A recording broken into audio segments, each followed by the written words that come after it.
You ready? No. Yeah. No. All right. Come on. Page 33. So, this is called The Journey to Justice. I don't know, we gotta read it to find out. So, as war broke out across the world in the 1940s, hey, Luigi, you have to be quiet and listen to the book. Ruthless forces such as Hydra, directed by the villainous Red Skull, Arnim Zola, and Baron Zemo, tore through Europe. The world was in need of a hero, someone to stand up and fight for all people. I need you to sit up and listen. And no one would have ever guessed who that hero would be.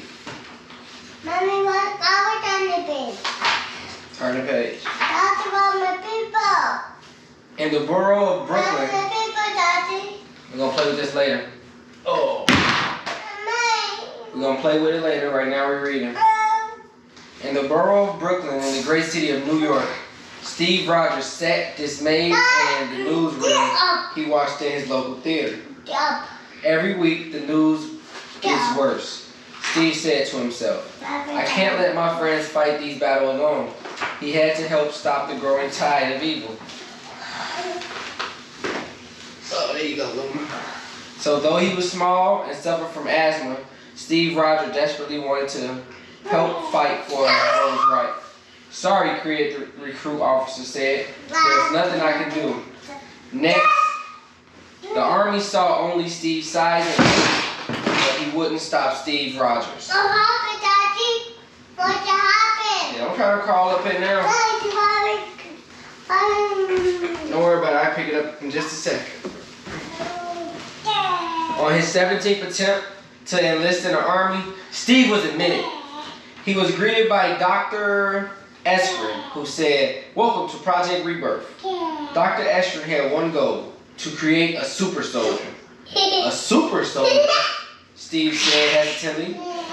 He looked around at all the other soldiers and wondered how he could possibly compete with them. Sit up here. Turn the page. Turn the page. Yep. When all the soldiers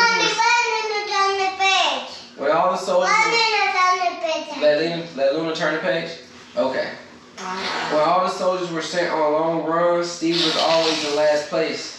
They did weight training and Steve could barely have the lightest dumbbell. When the time came to cross their first candidate to undergo the super soldier protocol, it was Steve Rogers who was chosen by Dr. Estrin. Get up here.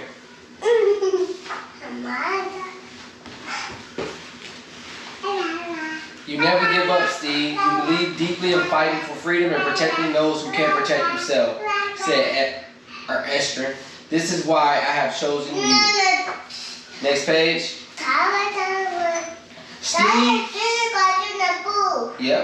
Steve stared at the superhero serum he was supposed to drink. Don't worry, Steve, Dr. Estrin said. After your transformation, you'll know it was worth it.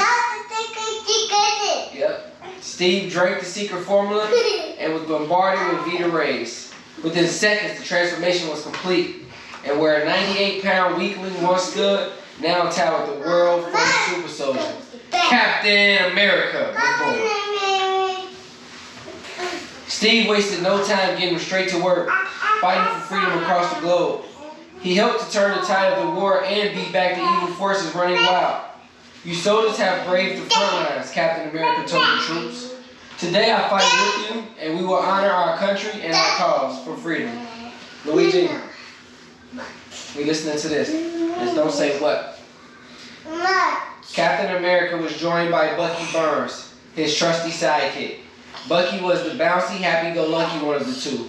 But that didn't mean they weren't the two bravest soldiers in the world. Together they would fight villains like the Red Skull and Arnim Zola. and take them down. Next page. By the end of the war, only Baron Zemo remained to be captured. Captain America and Bucky, listen to the book. She don't turn it. Captain America and Bucky charged into Zemo's family castle. Watch out for booby traps, Bucky, Cap shouted, and the duo dodged every one of them. But Zemo would not be stopped so easily. Captain, you have foiled all of my plans except one, Baron Zemo taunted. Even as Captain America tied Baron Zemo up, Zemo set up his final attack into motion. My rocket is loaded and aimed at New York, and you can't stop it. Zemo rocket took off. The rumble was defeated. Oh no, Steve said. It's aimed at my house. Thinking fast, Steve jumped into the rocket. Yep, we gotta finish reading and see what happened. Jumped into the rocket, taking him far into the sky and way out to sea. He broke into the rocket's guidance system, causing it to fall harmlessly into the freezing ocean below. But the victory came at a price. Steve had fallen into the cold water as well, and there, in the icy depths, Steve will remain until he was found many years later by the Avengers. Now Captain America goes on countless adventures as leader of the Avengers. But one thing he has not changed behind Captain America's shield. Steve Rogers is still just a kid from Brooklyn who always does the right thing. Alright, you gotta read the next story now. Yeah!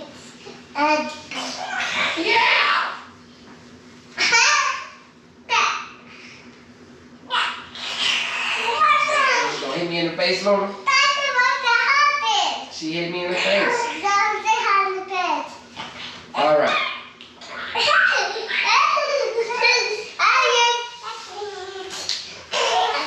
So you think I was fighting? You just smack me in the face. Alright, come on, we're finna read this. Alright, time out, Luna, with the smack me in the face. Alright, come on, Luigi.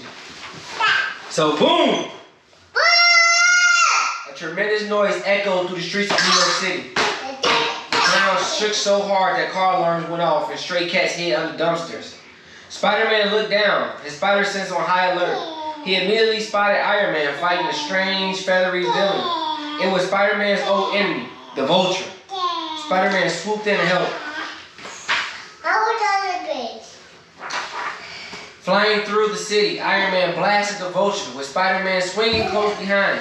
The blast hit the villain's leg, and the Vulture fell towards the ground. At the same time, Spider-Man spun a web to catch the villain. The city was safe once again. Luigi. Working together, Spider-Man and Iron Man had beat the Vulture in no time. Next page. Thanks, kid, Iron Man said. We make a pretty great team. You're welcome, Mr. Stark, Spider-Man said. Yep, Spider-Man, blushing under his mask. Iron Man, billionaire Tony Stark was a big deal. Please, Mr. Stark, was my father, Iron Man joked. That's the villain that they call. That's the bad guy. Bad guys. Yep. He put his arm around Spidey. You know some of the greatest victories have been won by heroes working as a team. Yep. Like the time Cap, Falcon, and I teamed up to fight Hydra, or when Widow and Hawkeye took down AIM, Cloak, and Dagger, are always helping Doctor Strange fight. Every hero has certain strengths and weaknesses. Well, I usually work alone, Spider-Man explained. I don't think I've earned... Luigi, sit up. Well, I usually work alone, Spider-Man explained. I don't think I've earned my place among the real heroes yet. There's no shame in needing a little help, Iron Man said with a smile. See you around, kid. As Iron Man rocketed away, Spider-Man began to think about how cool all the other heroes were and how badly he wanted to prove himself. They gave him an idea. What if he threw a party for them? They deserved it. After all, they save the world every day. Now you can turn the page. Daddy. That night, Spider-Man went home and took off his suit.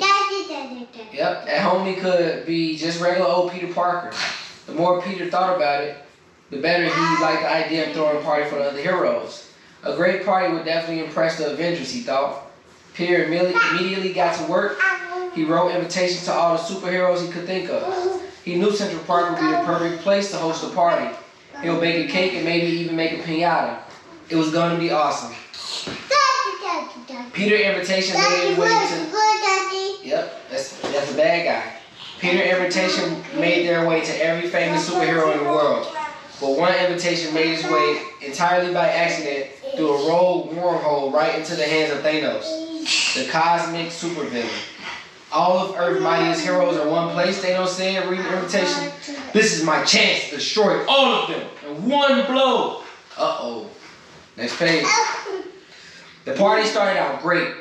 Peter served delicious cupcakes and even made a mysterious shape. Piñata. Yep. Okay, we almost done. Everyone showed up and brought things for the party. Hulk had baked the green cake. Dr. Strange put on a dazzling white coat. Hawkeye sit up. Hawkeye set up an indestructible game of whack-a-mole and laughed as a frustrated Thor. We're not turning the page yet.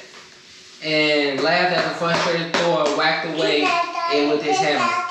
Captain America and Black Widow were playing frisbee and Cap's shields. And Black Panther was beating Ant-Man at the pin and the stab on the Loki game. Everyone was having a great time. Luigi, stop it. Sit up. And we almost done. Then you can say the end. Suddenly, the sky turned dark and stormy. Lightning cracked against the gray clouds. We're under attack!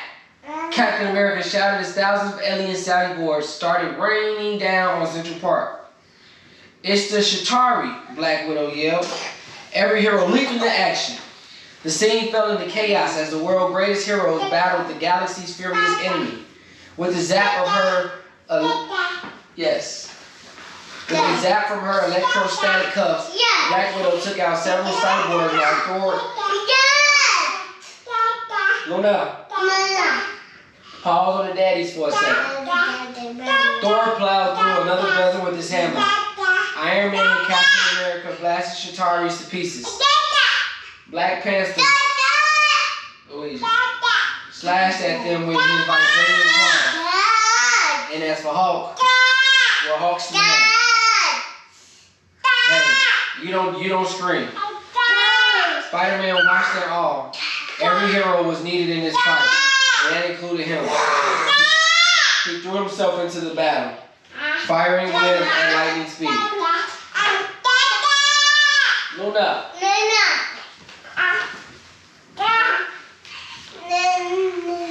The greatest superheroes in the world, including Spider-Man, fought long and hard.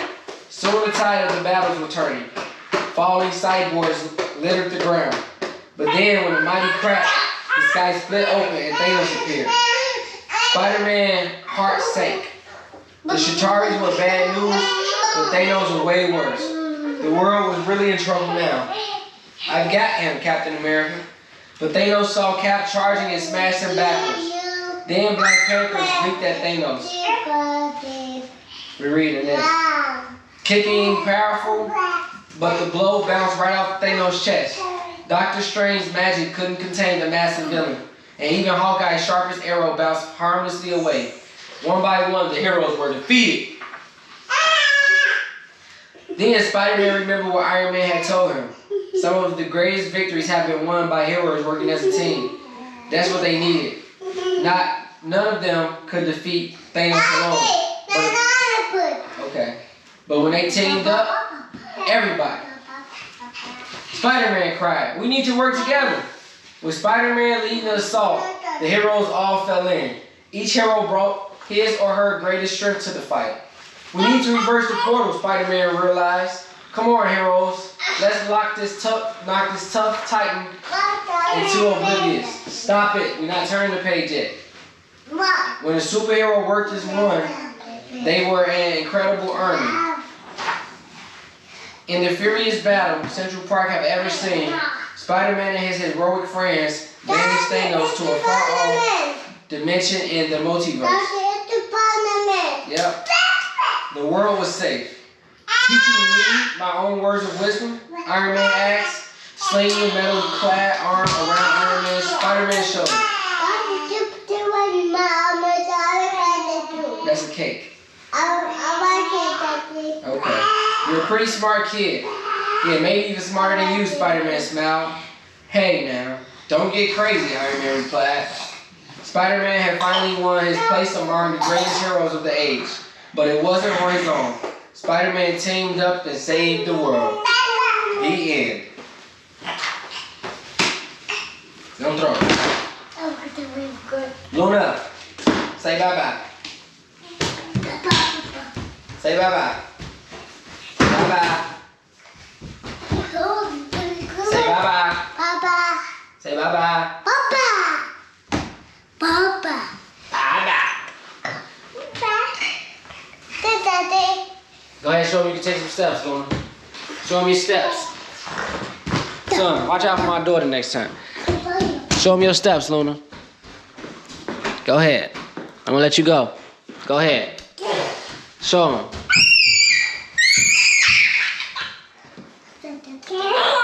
Luna, stand up. Go ahead, come here. Nuh-uh. Nuh-uh. Uh-uh. Show me your walk. Show me your walk. Yeah. Yeah. Yeah. Hey, Daddy. Good job. Go. All right. Say goodnight.